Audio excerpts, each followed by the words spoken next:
வணக்கம். நாம் இன்று திருக்குறளில் 2வது அதிகாரமான வான் சிறப்பு அப்படிங்கிற அதிகாரத்தில் விண் இன்று பொய்ப்பின் என தொடங்கும் திருக்குறளை பற்றி படிக்கலாம். விண் இன்று பொய்ப்பின் விரிநீர் வியனுலகத்து உள்நின்று உடற்றும் பசி.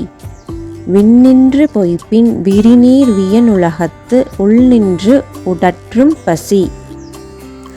இந்த திருக்குறளுக்கான சொற்களின் பொருள் பார்க்கலாம்.